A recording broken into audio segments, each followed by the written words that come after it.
Hinding-hindi ako makakapayag na maging member ng Grace family, yan si Tito Mars. Dahil hindi ako makakapayag na magkaroon ng anay dito sa aking pamamahay. Grabe, bulok na bulok yung ugali niya. Ano pang papakita niya ditong ugali sa amin? Sawa. Bakit naman si Tito Mars pa yung nakuha mong bagong member ng Grace family? Ha? Bakit si Tito Mars pa kinuha mo?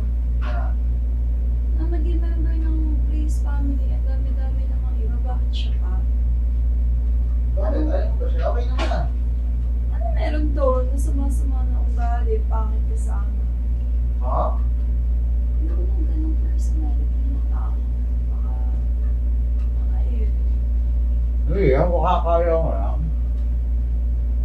O kaya ba, napakabang mata. Walang training ko nga.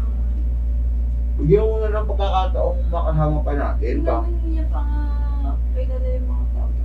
Doon na nakalakas yung loob ng sekretary. Hindi, kasi, di ba kasi kinausap ko, ang sabi ko, ipakita niya kung ano talaga siya, baka kaya ganun. Bigyan mo na lang dyan, wala pa nga eh.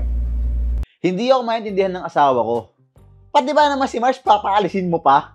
Lahat na ng tao, pinapaalis mo dito, sus Maria Joseph. Baka bukas naman yung paalisin mo. Asawa, ganyan talaga yung buhay. Minsan, kailangan nating mag-adjust. At saka, alam mo naman, nagre-reality show tayo eh.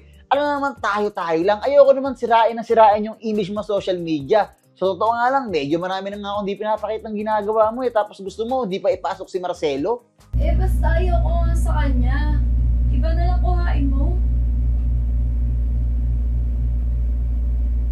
Ayoko nga doon. Hindi pa sure, hindi pa sure. Gusto ko lang makita kung kaya ba yan, kung ano totoo.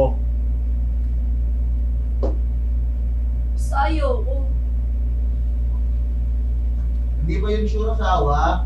Gusto ko lang makita kung kaya ba niya mapakot ng social media. Siya naman nagsabi na gusto niya eh.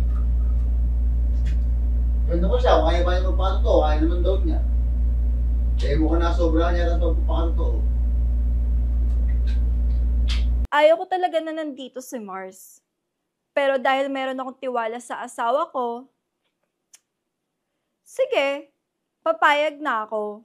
Gusto ko makita kung ano nakita ng asawa ko na magandang ugali ng Mars na yan.